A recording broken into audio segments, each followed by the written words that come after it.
Am I the a-hole for breaking up with my boyfriend after he set me up for a loyalty test? I, 25 female, have been dating my boyfriend, 28 male, for a year now. Our relationship has been amazing until one day he decided to put me through a loyalty test for a YouTube video. The entire test felt completely real. The whole time, I didn't flirt and made it clear I had a boyfriend, despite the decoy's multiple advances. Then all of a sudden, the whole crew came out. My boyfriend in particular was smiling and happy. When the YouTuber told me that this was a loyalty test and that I had passed, I sat there confused and stayed silent. When my boyfriend tried to hug me, I pushed him away and walked off. I was completely shocked and humiliated.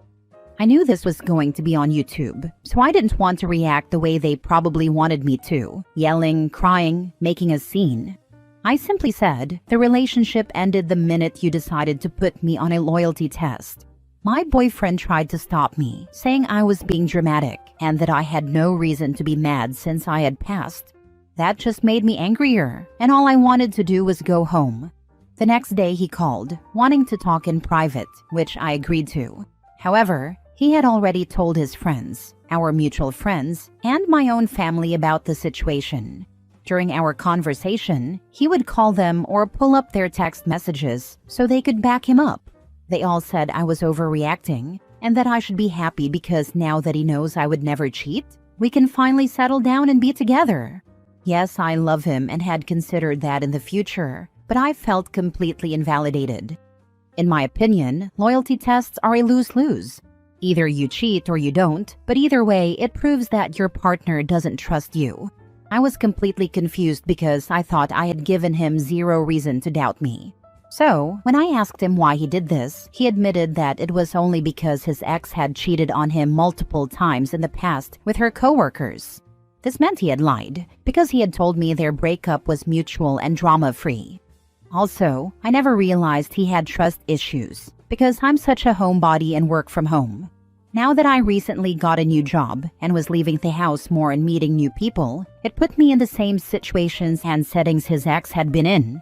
At the end of our conversation, he asked if we were breaking up, and I told him I needed space. That was 2 days ago, and I'm still being bombarded with people saying I'm being irrational for being mad about this. The only thing he has said in those 2 days was that, because I passed, I shouldn't even worry about the video coming out, since they only post the fails, as if that was my concern. Maybe I'm overreacting, but I need some outside opinions, because everyone around me is making me feel like I'm crazy for being upset. So, am I the a-hole for breaking up with my boyfriend over this? Now for the top comments. Not the a-hole. Your boyfriend went behind your back in a way that left you feeling deceived, used, and humiliated. These are the actions of an ex, so I'd recommend you just block him now. Any friends saying you're overreacting are his friends, not yours, and your family need to learn what respect is. Honestly, needed that. The worst part is that he's extremely close with my family, so even though we have only dated for 1 year, I've known him for so long. My mom especially is taking his side, so blocking him just isn't enough apparently. I would have told him he failed my loyalty test, but we can only hope to be that badass in the moment of deceit. Yep, it's great that I passed, but you didn't. Not the a-hole. He didn't just loyalty test you, he arranged to have it filmed so you could be humiliated, because it's still humiliating even if you pass. Not only that, but he is weaponizing friends and family to harass you about this. He's making it clear he feels very comfortable making everyone else have input on your relationship, and that their opinions matter more than yours does. What happens when the two of you disagree about the wedding arrangements, or home buying, or kids? He has done so much instead of just having a conversation with you. At every stage of this, he involved others instead of just having a conversation with you. He is definitely taking control and leaving her with no space or a say in their matters. He for sure doesn't care for her feelings. Next story. Am I the a-hole for refusing to let my girlfriend bring her dead dog's ashes on vacation? Original post. My girlfriend, 29 female, and I, 28 male, have been together for 4 months. She had a dog that died a few months before we met. I have only ever spent the night at her place. I live with my sister and her 2 kids, so it's a little chaotic at my place. My girlfriend has a small 2 to 3 inches tall urn on her bedside table with the dog's ashes. Before she turns off her lamp to go to sleep, she always gives it a little tap on the top and says, "Good night," as though she's talking to the dog. I think it's weird, but I have never said anything.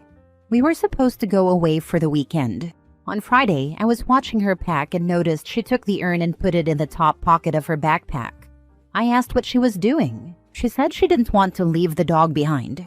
I told her she was not allowed to bring the urn, as it made me very uncomfortable. I didn't want to see it anytime we returned to our hotel room. I didn't want her talking to her dead dog after we'd had sex. That is, before we go to sleep. It's weird, and frankly, she's been mourning this dog for too long. She didn't argue. She simply started to unpack her bag. She told me to have fun on the weekend getaway, as she would not be coming. I asked if she was seriously choosing a dog's ashes over me. She said she was choosing herself over me, as I could have spoken to her with kindness and empathy but didn't. She also said that I didn't get to dictate how long she was allowed to grieve. Then she asked me to leave.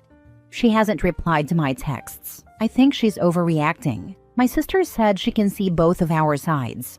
Am I an a-hole for thinking my girlfriend is weird for being so attached to her dead dog's ashes? Edit. The hotel was non-refundable and only a 3-hour drive, so I went on the trip without her. Edit 2. She started seeing a psychologist around the same time we started dating. She hasn't told me any specifics, but she said the trauma of suddenly losing her dog brought to the surface other trauma from her past. This is why I think she has been mourning for too long. She is still attached to the dog, even after seeing a professional on a regular basis for several months. Now for the top comments before reading the updates. She didn't argue. She simply started to unpack her bag. She told me to have fun on the weekend getaway, as she would not be coming. I asked if she was seriously choosing a dog's ashes over me. She said she was choosing herself over me, as I could have spoken to her with kindness and empathy but didn't. She also said that I didn't get to dictate how long she was allowed to grieve. Then she asked me to leave. Your girlfriend, well, ex-girlfriend most likely, sounds amazing. I wish she were my friend because she sounds like an awesome person to know. Sounds like you lost that privilege by being an a-hole. You're the a-hole. Everything she said was 1000% correct. I don't even have anything to add because she spoke for herself so clearly. The fact that you still don't get it shows you have a fundamental problem actually hearing her. Read and reread what she said until you get it. Edit. You do realize your second edit makes it worse, right? She's working with a psychologist. She's going at a pace that's healthy and comfortable for her, and she has a professional to help her with that. You don't get to decide what's too long for anyone else's trauma or grief. How dare you think otherwise? If you can't keep yourself from butting into her personal affairs like this, then you aren't ready for a real relationship. This. Girlfriend was totally right that she was choosing herself over him, as she should have. What an a-hole. A simple compromise would be, hey, can I get you a necklace so that you can take a small part of him everywhere? Or something, so you don't have to take the whole urn and everything. Her dead dog is still protecting her from bad people in her life. Good on him. He had to have been an amazing pet to her to still protect her in spirit. She is grieving, and you cannot control her. Please let her go so she can find someone who respects her. You're the a-hole. This brought tears to my eyes. Karma is real, and her beautiful late friend is showing her signs to get her on the right path. They never leave your side. They just change how they are looking out for you after some years. It's probably all in my head, but sometimes I swear I can feel my soul boy's presence all of a sudden when I need and miss him most. Now for the updates, and I'm sure this will make a lot of you happy. I get it. I'm an a-hole. I texted my girlfriend to say I'm sorry for how I spoke to her and for dismissing her feelings. It was wrong. I also said I would like to apologize in person and offered to bring over her favorite takeout. She said, all good. Don't worry about an in-person apology. I gathered the things you've left at my house. Let me know when you would like to come pick them up. I'm hoping she will still hear me out when I go to her place. To those of you DMing me who think I'm not the a-hole but won't post a public comment due to the risk of being downvoted, please stop. That is cowardly. To those saying my girlfriend is a lunatic, a sociopath, unhinged, a trauma dumper, has endless emotional baggage, in need of a mental institution, etc., please stop that too. While myself and others may not understand what she is going through, that doesn't automatically make her mentally unstable. She has a good heart and a good head on her shoulders. Name-calling is unnecessary and borderline crueler than I was. Final update. I shared this post with her, thinking it might help her see that I was wrong and am owning it, and maybe it would open the door to a discussion. That blew up in my face.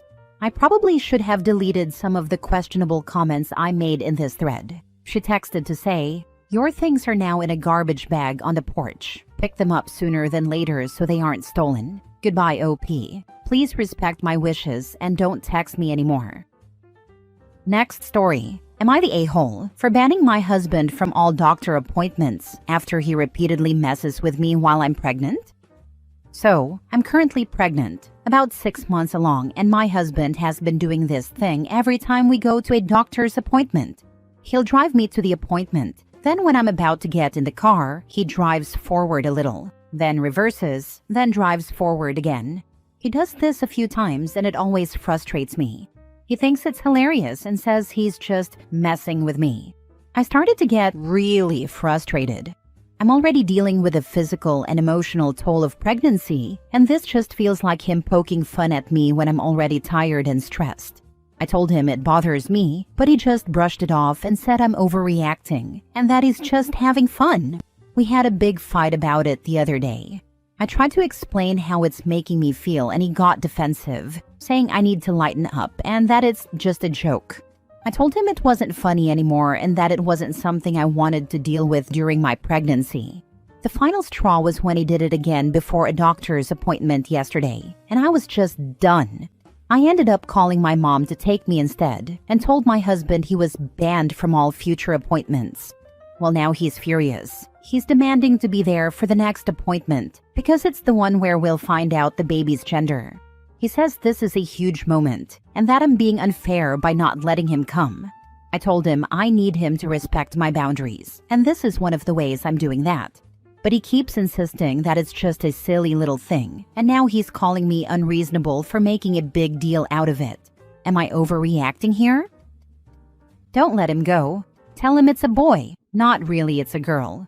No, it's a boy, but it's actually a girl, even though it's really a boy. Then tell him to lighten up because it's funny. Not the a-hole. Why do people date or marry just utter pieces of crap? Seriously do that, and do it for at least a week or so. And then when he demands you stop, you can tell him it's just a harmless joke. And to get over it, it's no big deal. Be sure to tell the doctor's office they are not to tell him if he calls about the gender results. It's your body after all. Not the a-hole. He doesn't respect your very reasonable boundary. His emotional intelligence needs some work. Also, jokes involving a vehicle and a pregnancy are not funny. That's just scary. Excellently stated. I think that's just about the kindest way to put what we've all been thinking. His emotional intelligence needs some work. Lots better than "grow the F up, dude" that the rest of us were imagining shouting into his face. This guy is not mature enough to be having a kid. Not the a-hole. And is the door open? This could cause the door to shut on OP or knock her down. And if she gets knocked down while he's doing this, it could end up with OP hurt. And as bad enough as this is with a pregnant woman who may not be able to see her own feet and whose balance is off, it will be worse if he does this when she's holding a newborn or when the kid is a toddler. Last story. Am I the a-hole for leaking fake baby names to family? My husband and I are expecting our first child, and we did something to have some fun with annoying family members who wanted to name our child for us. The issue started a week after we announced the pregnancy, and some relatives on either side began suggesting names. Then a few members of our families, mother-in-law, sister-in-law, brother-in-law, my aunt and uncle, and my 2 sisters, decided we'd name a daughter Elizabeth or Cassandra, and a son William or Patrick. We told our families we weren't taking name suggestions and to stop acting like they could tell us what to name our child. We were told the names mentioned were good, solid names and would prevent any weird, tragic names that people these days choose. My husband came up with the idea to have some fun with names and start leaking names we wouldn't use. This meant commenting on random Facebook posts with a name and acting like we were going to use that, or photoshopping photos with baby items that had other names on them, stuff like that. We used some out there names. One my husband even heard from TikTok, Cutley. Another was Dicky. Sprite was another. It annoyed the relatives it was intended to. But then another relative spoke up and was like, why would they waste money on stuff with a name if they change it a week later? And then the relatives realized. They were like, why would you do it? And we told them they were annoying us, and we were having some fun since they were so insistent on the names. They said it was childish. My husband pointed out that they were the ones who childishly believed they could name our child for us. Other family members found it hilarious. But are we the a-holes for doing this? Not the a-hole. This is peak petty and I respect it. The fact that they got so invested in your baby's name that they fell for Cutley is sending me. You set a boundary. They ignored it. And you had some harmless fun in response. If they got that invested, that's on them. Please tell me someone spent actual cash money on customized Cutley merch. No, but there was a family group chat set up where they freaked out over it. My husband got sent some screenshots from it and had lots of fun with the comments implying it was the name we chose. He even shared the TikTok that inspired that fun choice and was acting like people were haters for all the negative comments it got. Then the group chat exploded thinking it was his choice and wondering if they could convince me not to. Not the a-hole. My mother was also very opinionated, and we officially went with Hubertus Maria until our son was born. But we both went into the hospital with our favorite names and decided after he was born on the legal name. I considered throwing some Sims 2 names into the mix, but didn't want to make it too obvious we weren't serious. Euthanasia and Rigor Mortis are adorable boy names, honestly, LMAO. I used to tell people that if it was a boy, we were naming him Thor Alabasis, and if it was a girl, it would be Thorinda May. That way we could still call her Thor. I have an incredible poker face, by the way, and this was in the late 1980s. Am I the a-hole for defending my right to skip a birthday party for my dad's almost stepkid and for insulting his affair partner? Last year, my mom and I, 18 female, found out my dad was having an affair with a new co-worker of his. She was a single mom, and when the affair came to light, she approached my mom and me and said her ex was a deadbeat. My dad was good to her son, and she wanted us to be respectful and accept the changes with grace, because a little boy's chance to grow up with a father figure was on the line. My mom and I told her where to go, and my mom warned her she wasn't welcome at our house. Because I was still 17 when my parents separated, custody was a thing, and a judge said I needed to spend every other weekend with my dad until my 18th birthday. My dad wanted more time, but I wanted none, so the judge went to the middle.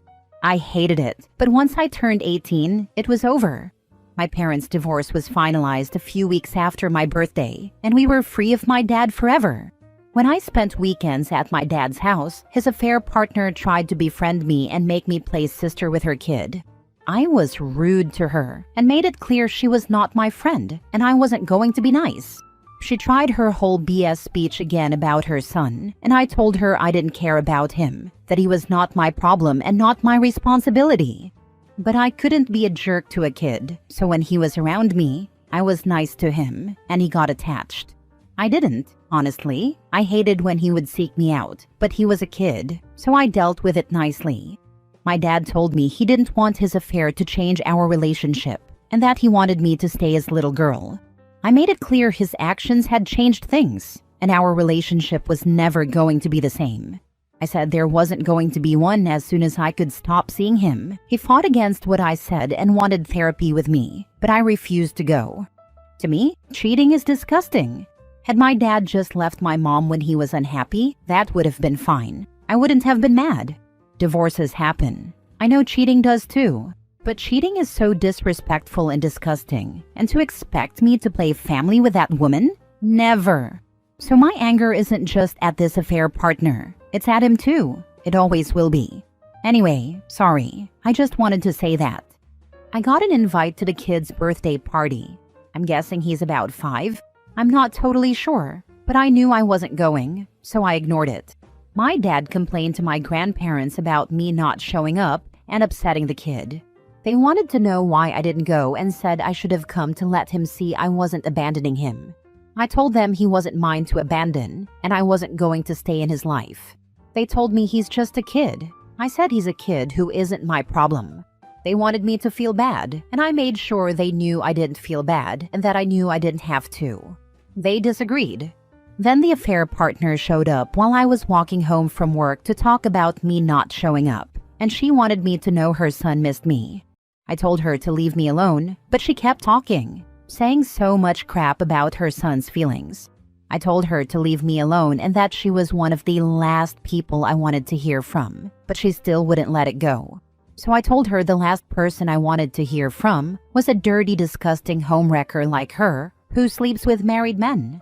I told her she was repulsive in my eyes, and like I told her months before, she was never going to be my friend. I think my choice of words startled the fight out of her, and I got away from her fast and made it home. My grandparents heard about what I said, texted me about it and the party, and said they didn't like who I was becoming. I replied that I didn't like who their son became either, so maybe they should take a look at that. They kept texting me all this crazy anger, so I blocked them for a while. But I guess I know I could have kept walking and stuff, so am I the a-hole for not going to the party and for what I said to the affair partner? Now for the top comments. You are not the a-hole, sweetie, but dad, his side piece, and his parents are. 100%. And what about your feelings? They are the dang adults. They are being ridiculously selfish, trying to make you play happy family so they feel better about what they did and the poor crap they are putting that 5-year-old through. Yes, you are being an a-hole. Your parents are divorced. Deal with it. Stop blaming dad's partner and little kid. Maybe your mom was the reason they split. At least tell them that you are upset about the divorce and need time to process everything. Calling her a fair partner? It's kind of bitchy.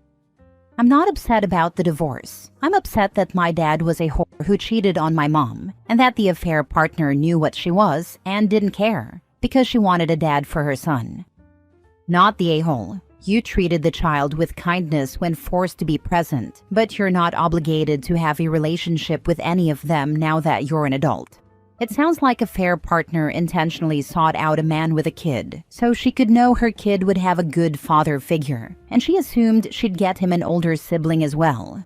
Turns out when the sibling is old enough to know what happened, they don't like you so much. She fooled around and found out. May she and your father have the life they deserve. That would make sense, because she had met me and mom before. We might have met her before the affair even started, since it was her first week on the job when we were introduced. It was brief, but it sounds like her motivation was a dad for her kid. Next story. Am I the a-hole for cutting his daughter off and taking away the things I was doing for her after she had some type of relationship with the woman her father cheated with? I, female 29, usually stay with my now ex-boyfriend Carl, male 38, on weekends. He lives with his daughter, female 16, when she's in due to joint custody. He works a job that he hates because he has no opportunities for career growth. So 7 months ago, he started a company with an associate, Gabby, female 35. She's definitely successful and knowledgeable, so my concern was what would happen if she ever decided to cut him off. I'm mentioning this because his contribution to their business was bringing in clients but not anything technical. For the past 5 months, he stayed out late while working on their plans. I never had any reason for doubt or suspicion until he went to meet her on a Sunday afternoon. I didn't say anything because I know starting a business requires a lot of effort, but it's odd to allow an associate to interfere with family life. 2 weekends ago, she showed up and berated him for cheating on her. We were hanging out at his place with his 2 brothers, mother-in-law, his daughter, and sister-in-law. Gabby showed up knocking at the door while Carl was in the shower. I started getting weirded out when his family seemed hesitant to answer the door. His brother finally went to talk to her, but she walked past him and confronted me. She asked about our relationship. I'll admit that I was a bit rude because I got defensive. His other brother went to get Carl, and it all turned into a crap show. At this point, I'm disgusted, and I don't know who was the real girlfriend and who was the side chick. Also, it's worth noting that she accused his family of betraying her. Carl remained vague when I demanded answers, and I felt like slapping him, but I controlled myself. She stormed out after an ugly exchange. I broke up with him that same day and haven't been able to find my way back into a good mental state. I can't believe anything he says, so whatever he explains will be a lie. This is where I might be the a-hole. I made the decision to pull my support for his daughter. I had been paying for a makeup subscription box, but canceled it. She was getting her prom dress as a loan from a friend of mine who has 4 girls. I told my friend what happened, and we agreed that his daughter doesn't deserve any of my help. I also kicked them both out of my streaming services, will not help with the history school project, and will not keep her in my magazine subscription plan. Carl reached out, trying to discuss what I'm doing about his daughter. He said she's just a teenager and shouldn't have to pay for his mistakes. I agree that she has no power to stop him from doing bad things or from being a liar. And I know that she wouldn't be in a position to tell or warn me that her dad was cheating. But she's almost 17 next month. She's very mature, and she's definitely capable of telling right from wrong. She had 0 problems getting stuff and receiving help and favors from me and was comfortable asking for things. She's not a brat or the demanding type. She low-key asked for stuff and I was happy to help. I'm sure she also benefited from Gabby because it makes sense, since I'm under the impression that Gabby was no stranger to her either. I told him, let Gabby do it, and he tried to complain about how Gabby vandalized their website. She took their page down, and all it shows is a black screen. He says she locked him out of all the logins, and supposedly had all her contacts block him. The only thing giving me a little joy right now is imagining him naked and holding his balls out in the cold. Am I the a-hole? My friends are divided over this, not because of him, but because they say she's just a teenager. How long have you known his daughter? She knew her dad was cheating on you and didn't care enough to say anything. Also, you broke up with her dad. Do you have any desire to maintain contact with him, his daughter, or any part of his life? If not, then you did the right thing. You should inform him and her about needing to find a new dress, so she doesn't get entirely blindsided, only because that's a formative experience for teenagers. But you don't owe her any favors or further involvement. However, if you've been involved with raising her for years, you may want to reconsider your approach and wait until after the anger has subsided a bit before making any decisions about her. Just my 2 cents. Not the a-hole. I've known her since she was 15. I don't want to continue the relationship because I don't trust her, neither her dad nor anyone in their family. It sucks, but why would you continue to help out someone else's kid? Tell Carl that she's not your kid, so maybe her father should start paying for some of this stuff, so she doesn't feel like she's being punished. Block him. It's not her fault, but it's not your responsibility either. If Carl had made half the effort earning a living as he did trying to get his D wet, he could afford things for his own daughter and have time to help with her history project. Next story. Am I the a-hole for warning my sister that if she won't shut up about what she wants me to name my child, then we'll need some time apart? My sister, 30 female, and I, 26 female, have usually been pretty close. But during my pregnancy, she has been pushing boundaries over the name of my child. My sister gave birth to her son George a few months ago. It was during the time our pregnancies overlapped that she became obsessed with the idea that if I had a girl, I should name her Charlotte, so we'd have a George and a Charlotte.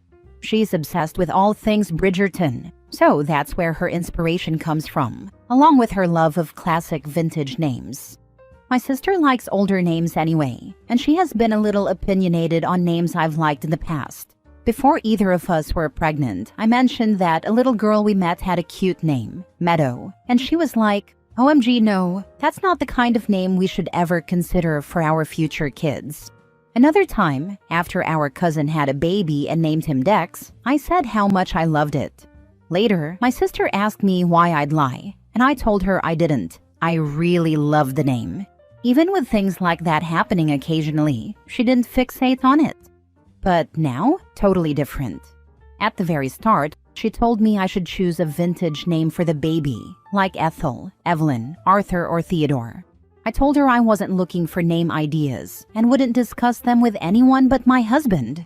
Then, when she decided on George for her son, she told me I needed to name my baby Charlotte if she's a girl. She also wants me to use Edmund for a boy because of another Bridgerton character. I told her we weren't discussing names, but she kept bringing it up. Then she asked me what I was going to name my baby, and I said it wasn't something we were talking about until after the baby was here and we were ready to announce it. In reality, we're between two girl names right now, with Lyra slightly winning. I know my sister won't like the name, and I'm not telling her in advance because I know she'll double down even harder on the idea of Charlotte. But all this interference from my sister is ticking me off. I have changed the subject, walked away, and hung up on her, and it still doesn't stop her.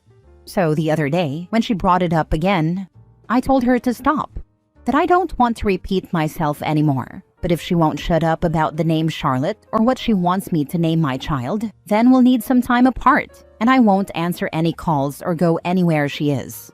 I told her I meant it, that she's pushing too much when this baby is not hers. She told me I was overreacting and that it would be petty to stop talking to her over baby names. I told her it's not about the names themselves, but about the way she keeps trying to tell me what to name my child. I told her I didn't do this to her. Her response was that I was acting like a kid instead of an adult. Am I the a-hole? Now for the comments. It would be petty to stop talking over baby names. It would not be petty to stop talking over having an established boundary stomped on again and again because she can't let it go. Not the a-hole. Thank you. It's not cutting her off because she suggested a baby name, but she's forcing it on me despite me laying out boundaries for that. And I'm pretty sure I'll be following through on the promise. But if that's what it takes, then I just gotta do that. You know what I noticed? When you said, she asked me why I would lie about loving the name Dex, she doesn't even consider you a separate person with your own opinions, ideas, likes, and dislikes. It didn't even enter her mind that you would like the name Dex. She doesn't even recognize there could be any truth beyond what she likes. She didn't ask if you lied, she asked why. She auto-assumed she had to be right. It screams self-absorption and a lack of empathy or recognition of others' individuality. I think some distance might be a good idea. Remind her your kids aren't married to each other. But that makes it cuter, at least in her eyes. It's not like two best friends doing it in hopes of forcing their kids together. She said that would be weird, but naming cousins like that is adorable. Last story. Am I the a-hole for telling my husband that I can't trust him with my children?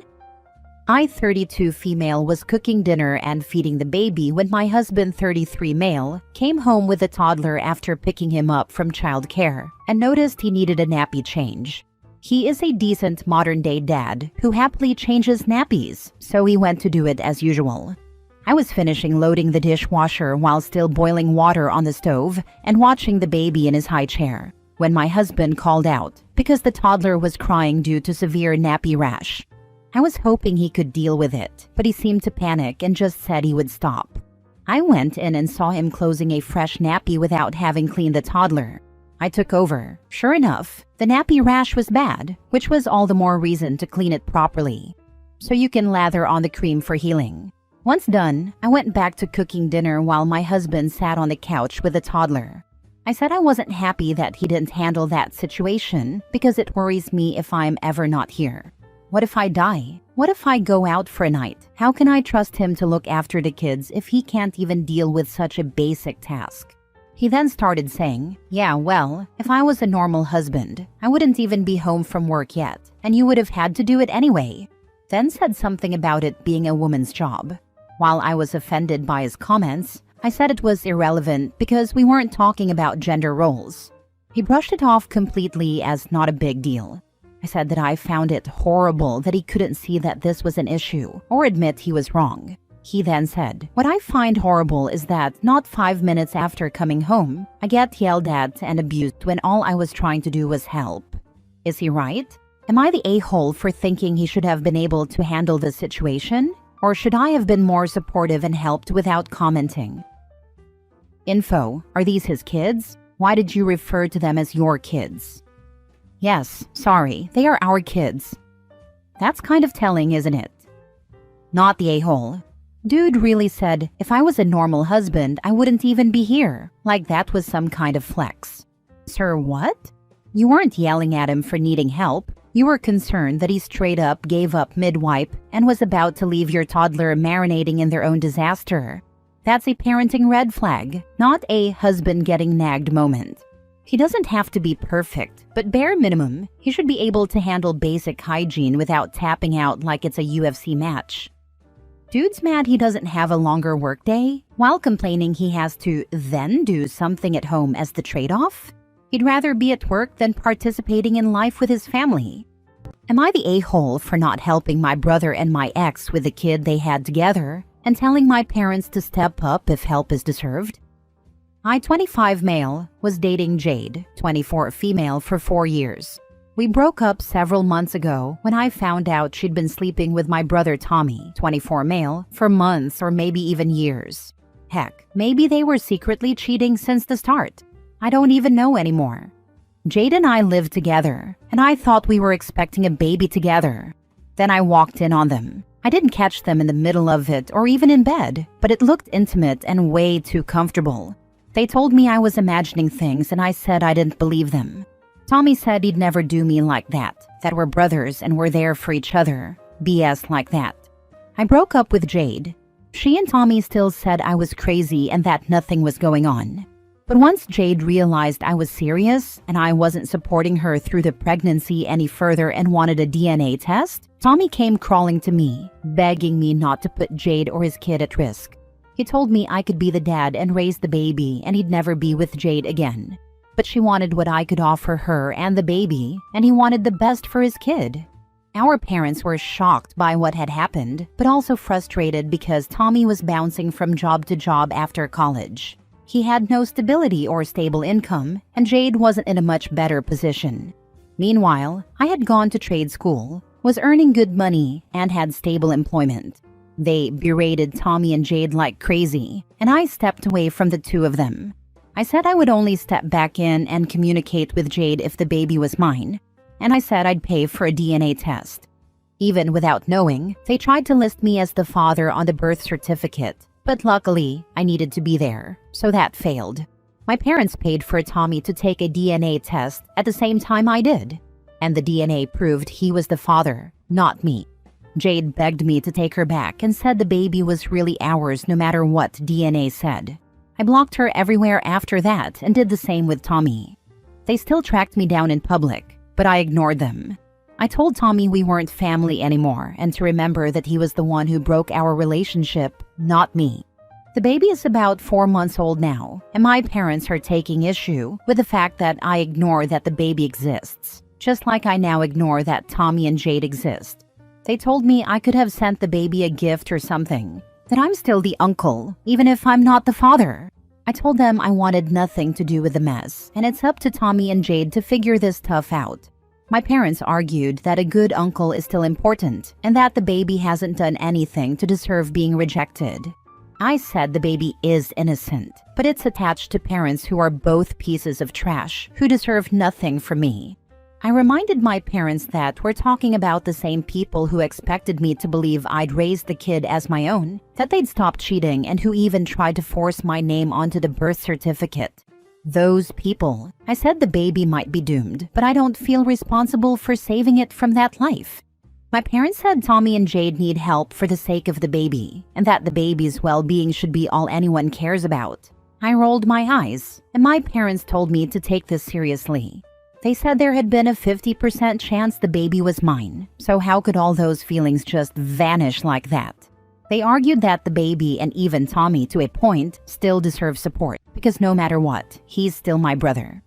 I suggested that if they feel help is so deserved, they should step up, because I'm not going to. They said I was breaking their hearts and Tommy's heart, and one day I'd break the baby's heart too, and that I should think about the bigger picture. Am I the a-hole? Now for the top comments. Not the a-hole. Protect your peace. You were betrayed by two people who were closest to you. You owe them nothing. Reinforce this to yourself. They did not make a mistake. They made conscious decisions over and over again, and were even going to pass off your brother's child as your own. Ignore the dog whistles and focus on yourself, as they sure as heck did. Get therapy, and surround yourself with people who support you and your choices. Sometimes, it's not enough to cut out just those two toxic, evil people, but also their enablers. I wish you all the best, and hope you have a life full of happiness. It was a lot of conscious decisions too. From the cheating, to the lying when I found out, to trying to manipulate me into taking responsibility for their choices. And then even attempting to put me on the birth certificate. So much screwing around on me and my parents suggesting I shouldn't hate Tommy is crazy to me. He's their son and the baby's their grandkid, so I get that they won't cut him off. But to expect me to finance his decisions and be there for him like before? It's wild. I'm lucky I have other better people in my life. Not the a-hole. Your parents need to knock this nonsense off, like yesterday.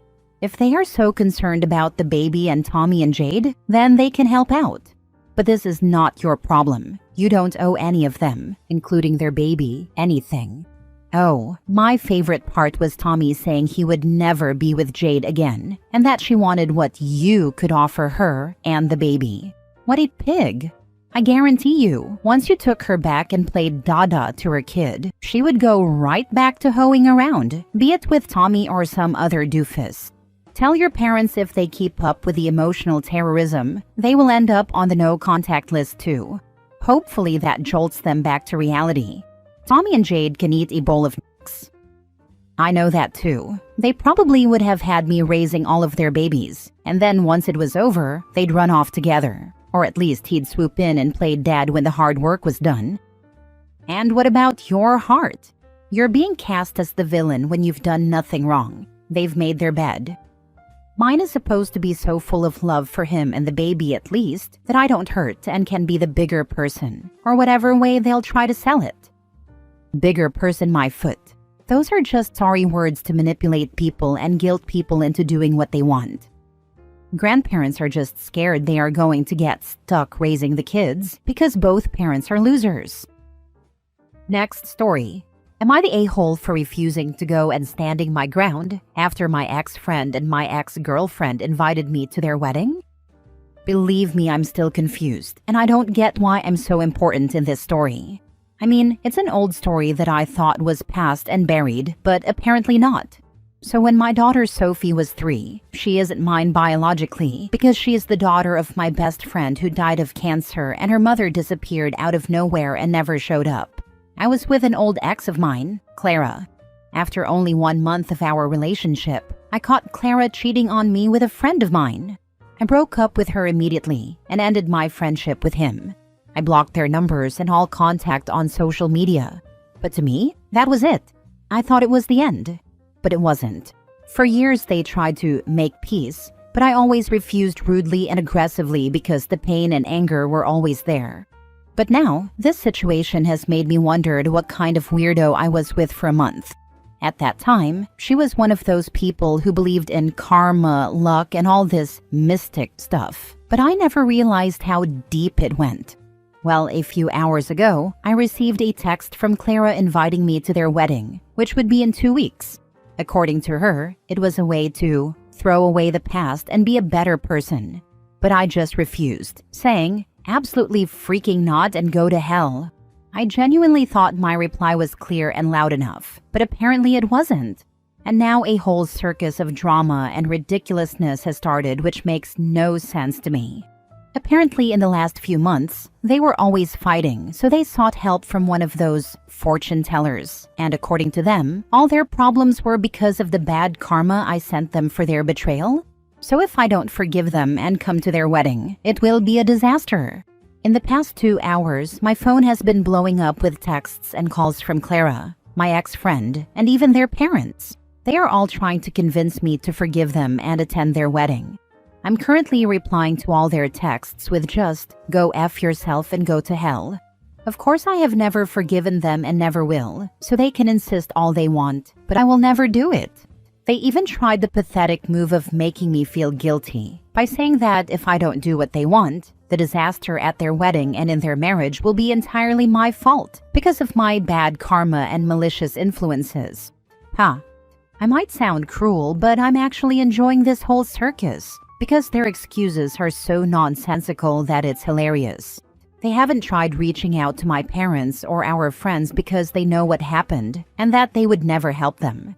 As always, I had a talk with my grandma. She is my official psychologist and advisor, but she said that since it's important to them, I should just accept and go. So this whole thing can end here.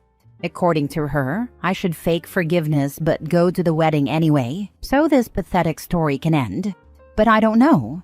So here I am asking for your opinion. Am I the a-hole for refusing to be part of this nonsense? Or should I just accept it so it will end once and for all, even though I would never truly forgive them? It would be ludicrous to attend this wedding, not the a-hole. I would, in an I slept with the bride t-shirt. Or the bride and groom cheated on me and all I got was this lousy wedding invite t-shirt. Not the a-hole. I think this is hilarious that they are blaming bad karma for their personal issues. And at this point, instead of being mad, this is so ludicrous you could just laugh this off and continue carrying on with your life and do a whole lot better job of blocking everybody. Pretty sure any bad karma they gave themselves with their lying and cheating. It wasn't OP who gave it to them. Next story. Am I the a-hole for refusing to move my wedding date because my sister decided to file for divorce the same weekend? So, I, 28 female, am getting married in 6 months. We booked the venue over a year ago, sent out save the dates, and everything is locked in. My sister, 32 female on the other hand, just announced she's officially filing for divorce. And apparently, she's decided to do it the same weekend as my wedding, for symbolic reasons. She says she wants a fresh start and doesn't want to drag things out any longer. Which, okay, I get it. Divorce sucks. But now my mom is acting like her divorce is the bigger event that weekend. She literally told me I should consider rescheduling so the family can be there for both of us. I was like, are you serious? My wedding has been planned forever. This is not some casual dinner reservation I can just move around. My sister could file her divorce papers anytime, but chose this weekend because it felt right for her. I told her she was being selfish and making my wedding about her, and now she's crying to my mom about how I don't support her. My fiancé and dad are on my side, but my mom and some relatives think I'm being heartless for not making space for her pain. I'm sorry, but who plans their divorce around someone else's wedding? Am I the a-hole for refusing to reschedule? Because I feel like this is insane. Now for the top comments. She has no money on the line, therefore she can kindly buzz off. She says she wants a fresh start and doesn't want to drag things out any longer. What's the reason to do it in 6 months? The real reason. Because waiting 6 months contradicts her above statement. Right? If she didn't want to drag it out, she would be filing this weekend, not waiting 6 months until OP's wedding day. Where in the world are courthouses even open on weekends? Also, most likely she isn't going to be filing anything. She's going to go to her lawyer, sign some stuff, and her lawyer's legal assistant will file the paperwork. Does she think she's going to dress up, go to the courthouse, and declare her divorce like Michael Scott's bankruptcy? Not the a-hole. Sis did this on purpose. I'd tell her I have no intentions of rescheduling my wedding. And once you've decided you're getting a divorce, who waits 6 months? This is all deliberate. I'd be uninviting the heck out of sister. She's going to go around the entire wedding looking for sympathy and babbling on about her divorce. What a bee, going to assume her soon-to-be ex is sick of her crap too. Honestly, since she's pulling this stupid waiting game to have her divorce on literally the same weekend as OP's wedding for symbolic reasons, I would uninvite her too. What's the symbolism here? That OP can't be happy and get married because her sister's marriage failed? What a self-absorbed twit of his sister, and the mom is a horrid enabler. OP, please don't change your wedding date. I'm sorry your sister is getting divorced, but you don't need to put your life on hold for her. She can do it literally any other weekend. She just wants to steal attention and wallow in self-pity, as well as use ruining your day to make herself feel better. She and your mother should be ashamed of themselves, especially for acting like rescheduling a wedding is so easy, or somehow cheap or free, in this economy. They both need to grow up, not the a-hole. Last story. Am I the a-hole for ditching my girlfriend at a restaurant, which contributed to her failing her probationary period at work? I, 27 male, have been in a relationship with my girlfriend, Cindy, 26 female, since university. Last September, Cindy's company went under. She took this hard because she loved her workplace, loved her colleagues, and loved her boss. Unfortunately, they just weren't making much money, so the plug was pulled. When Cindy came home and delivered the news to me, I asked if she wanted me to introduce her to my boss. Having the same major, we work in the same field, and my company is almost always hiring. Cindy said yes, and I texted my boss on the spot. After delivering her CV to him and a short interview process, she was hired in a 3-month probationary position. I was really excited to be working with Cindy. We could save money on gas by carpooling, spend more time together, and have lunch together too. Unfortunately, things did not pan out.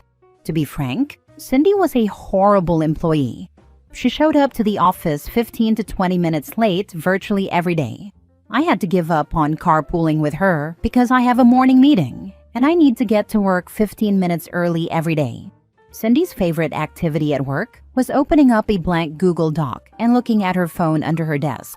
The hour we get for lunch was often an hour and a half for Cindy, and she really accomplished nothing in her time there. This continued for 3 months. Last Monday was a rare occasion when Cindy was actually ready on time to go to work together. Perhaps this was because of my gentle urging for her to get her act together, or perhaps it was because her probationary period was ending soon, but we were able to carpool. We went out to lunch together, and Cindy ate way too slowly. I was looking at the clock and encouraging her to get a move on, but at the end of the meal, right when we had to leave to make it back on time, Cindy decided she wanted another refill of her soda. I told her time was up, but she was adamant that she absolutely needed another refill. To make matters worse, the restaurant was crowded and we couldn't flag down a server.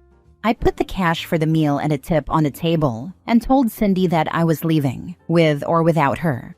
Cindy played chicken with me, thinking that if she refused to move, I'd have no choice but to wait. But I walked to my car and drove back. Cindy showed up 20 minutes later, visibly flustered. The restaurant was a 10-minute walk away, so I'm pretty sure she did end up getting her refill. She has been furious with me since. Last Friday, Cindy received her final judgment for her probationary period. Due to poor punctuality and a general lack of direction, my company decided not to hire her for a full-time position. Cindy blames me. She says I made her late and that I ruined everything. Last night, she asked how she was supposed to pay her part of the rent without a job, and I responded, "Yes, that's a good question. How will you be paying?" This threw oil on the proverbial fire, and now she doesn't even want to fight about it anymore. Was I an a-hole for what I did here? If she seriously believes she wasn't hired because of that particular day and not all the other ones, she's delusional AF. You even tried helping her be punctual, but she didn't care. Not the a-hole, not your responsibility at all. This is going to sound crazy, but that may have been the point. She may have been intentionally dense about getting back from lunch on time, knowing that OP would leave without her. He's already set the precedent that he won't be late to work for her with the morning carpools, and then used that to blame him for failing instead of herself. With how she acted at work, she might still actually be self-aware enough to realize she wasn't going to be kept on. So this could have been a plan to guilt OP into not pushing her too hard about the rent. It sounds like they live together. I know that seems a bit nuts. I've just known some really manipulative people that I could see doing exactly that scenario. I didn't even recognize this as a possibility at the time, but it actually sounds likely now that you say it. I honestly don't understand how any reasonable person would expect to pass the probationary period at a job after being chronically late and screwing around on Instagram all day at work. Guess you found out why that company went under, not the a-hole. Honestly, yeah. I kind of understand now why she loved her old company so much. I probably should have seen the signs earlier too. Despite both of us starting work at 9 o'clock and her old company being farther away than mine, I cannot recall a single day that she left after me. Even one time when I was running very late due to stomach issues, I distinctly recall leaving at 9:05 with Cindy still doing her makeup. First story is titled, "Am I the a-hole for leaving my husband in the grocery store because he started acting like a toddler?" We all go through phases and pick up annoying habits, and sometimes we just need our loved ones to gently tell us if we've picked up a particularly egregious habit. Sometime in the last year, my husband has picked up a habit where he talks like a baby. At first, it was funny, but passed into embarrassing, cringe-worthy behavior quickly. Examples: doggo, pupper, woofer/subwoofer, pibble, hootie boy, peepo, burb, meow meow, Sammy, sandwiches, Sammy whammy, chicky nuggies, chicky tendies, adding a toddleresque lisp to words. And the ones that really get gross are childish euphemisms for genitalia or sex. I cannot emphasize this enough. It is not endearing or sexy to have my husband talk about my BBs, and his winner and weenie and wee-wee, hoo-has and bajingos. Nostalgia for scrubs be damned. We have not been intimate for 6 months because he cannot stop talking about my BBs, and it makes me sick. Just before the pandemic hit, we were out at a restaurant with some friends. He actually ordered a chicky Sammy, said the exact phrase. Chicky, Sammy. Look, it's totally fine that he ordered a chicken sandwich. That's not the issue. Our friends noticed the baby talk because he insisted on continuing the joke and even started talking with his god-awful toddler lilt accent. After that, I just couldn't stomach the idea of going out with him to adult places. I go out to the brewery with friends, but God forbid he join me and say, "Me wants another beer," or something. I don't know where it came from. I don't know why he's doing this. I finally hit my limit when we were grocery shopping, and everything seemed normal and fine, until he gasped like a kid, ran to the ice cream section, and jumped up and down yelling, ice cream, I want chocolate." I was mortified. People were staring at him and me. He kept going and kept saying, "Can we get popsicos?" And I just said, "Either talk to me like an adult or I'm leaving." He started saying, "Ooh, you must be fun at parties," and "Lighten up, will you?" and stuff like that. I just said hell it and left the store, leaving him to walk home. Like a mile. It was fine, because I couldn't even look at him. Since then, things have been very tense, and he keeps telling me that he wants an apology for embarrassing him by leaving him in the store.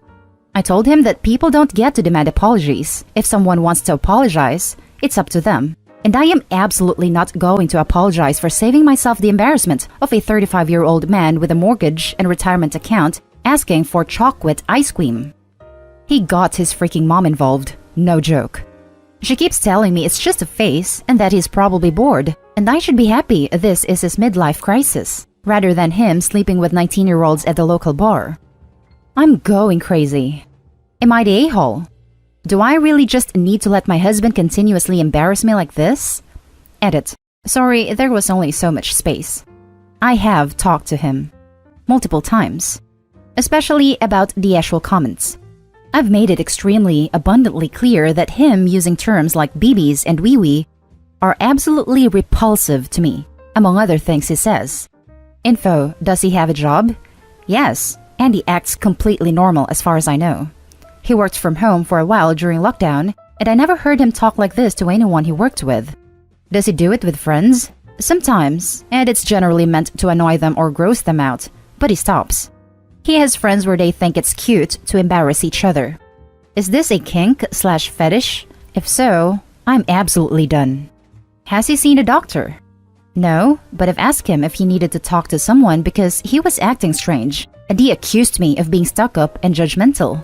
Given that he doesn't act like this with his coworkers or his family and only jokes around with his friends, I'm willing to bet that this is an indication that he's trying to force this fetish on me non-consensually or trying to get me to leave. Is it a tumor? I don't know. Like I said above, I asked him if he needed to see someone. I can't force him, even if I want to, just find out if there's any way we can salvage this. But after this post closes, I will try to get him to. Maybe his sister can encourage him, even though he acts completely normal around them. Does he have childhood trauma? As far as I know, and I am relatively close to his family and would likely know, the most traumatic thing he had happened was a minor car accident when he was around 13 years old. No injuries, no death, etc. He hasn't been in a car accident in the past 2 years or anything like that, and I haven't. And as far as I know, no one else in his family has been, etc. Now for the top comments. Not Dayhall. I'd sit him down and have a serious heart-to-heart. I did not marry a toddler. I married an adult partner to build a life with. I have told you repeatedly that this is not a joke. I find it annoying, and whatever other adjectives you'd like, and it has caused me to lose all physical attraction to you, and not having intimacy for 6 months is a problem. And instead of modifying your behavior and trying to respect my feelings, you bring in your mother to our relationship to justify your actions. If you are truly a little boy who wants his mommy, you can pack up your stuff and leave with her. If you are interested in saving this marriage, you will not only go to a regular doctor for a checkup to make sure there isn't some underlying medical condition for this change in behavior. You will start marriage counseling with me immediately.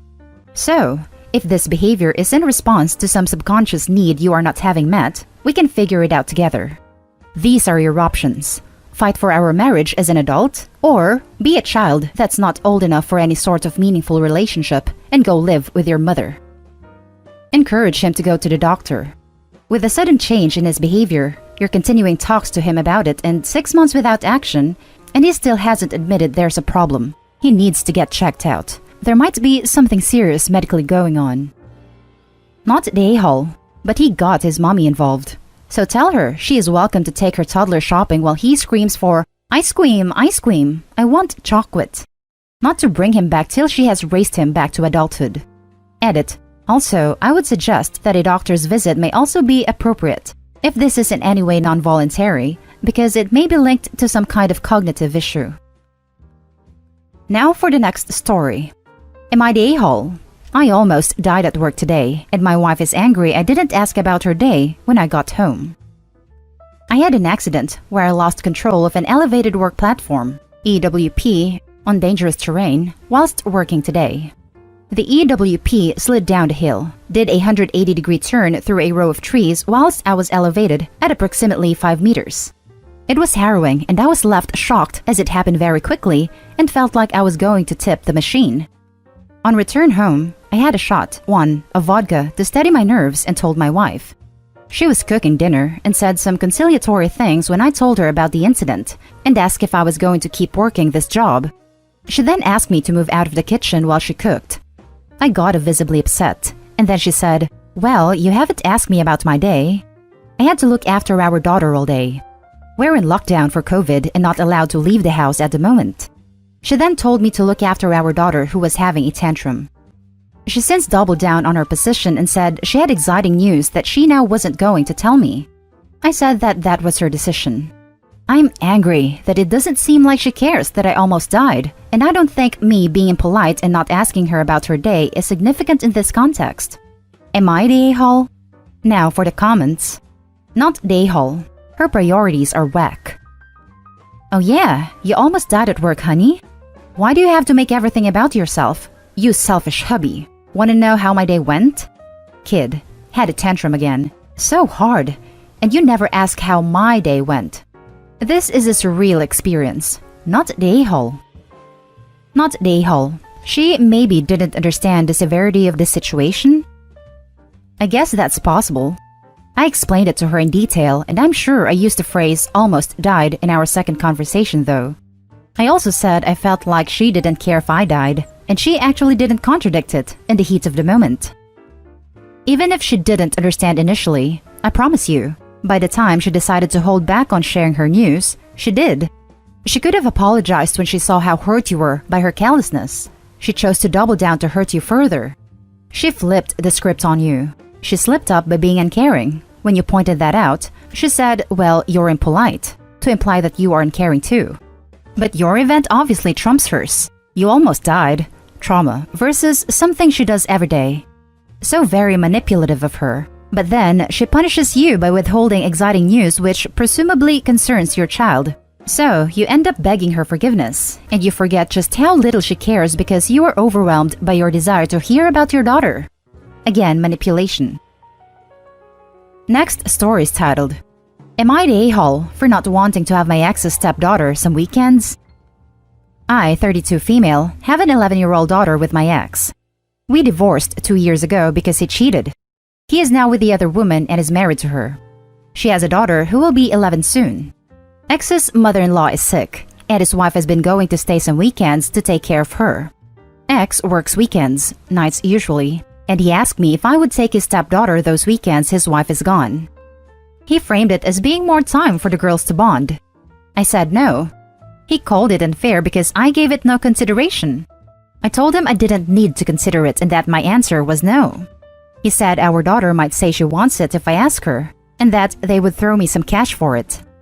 Eventually, after I came down hard on my no, he said the reason he wants me to do it is our daughter has chosen not to have a close relationship with his stepdaughter, and he thinks my interacting with her and welcoming her into my home would cultivate our daughter's willingness.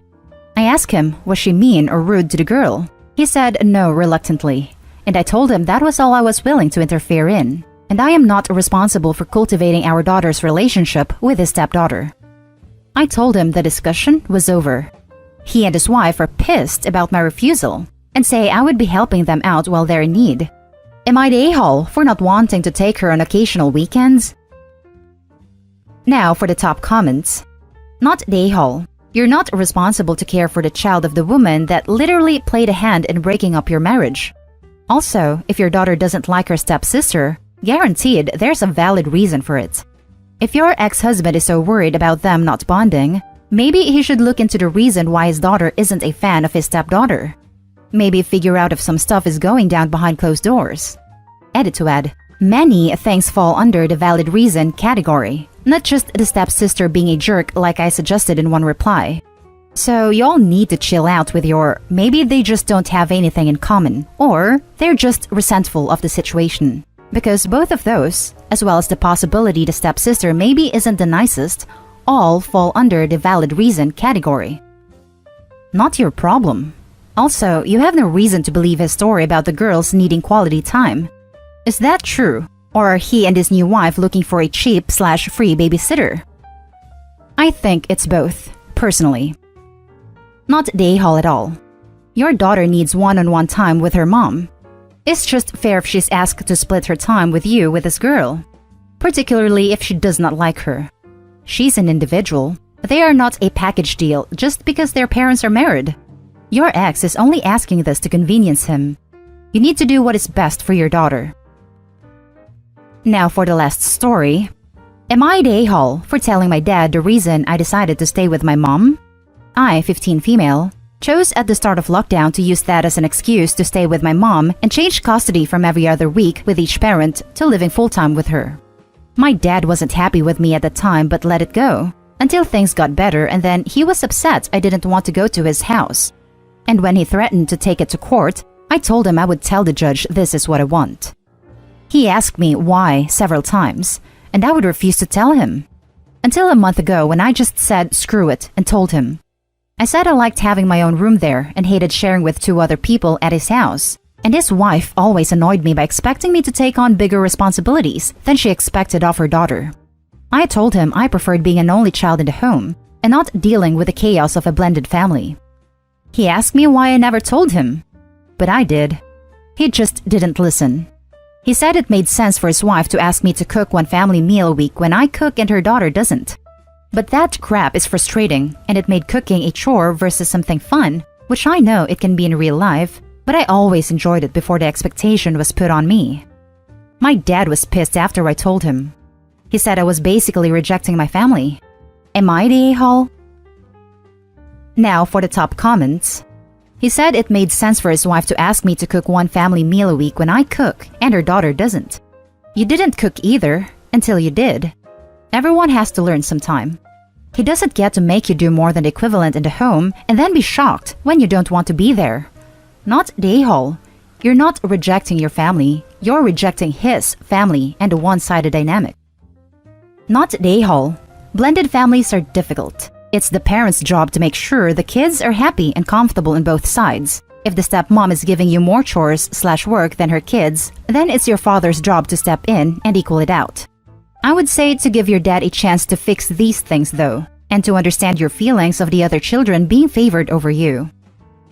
Not the a-hole. I'm by no means a perfect parent myself, but the least you could do is take time to reevaluate things before they escalate to where they are right now, with you not wanting to live under his roof or even visit his home. Yeah, I feel for him not being able to see you at all, but he did it to himself, hoping this time he listens.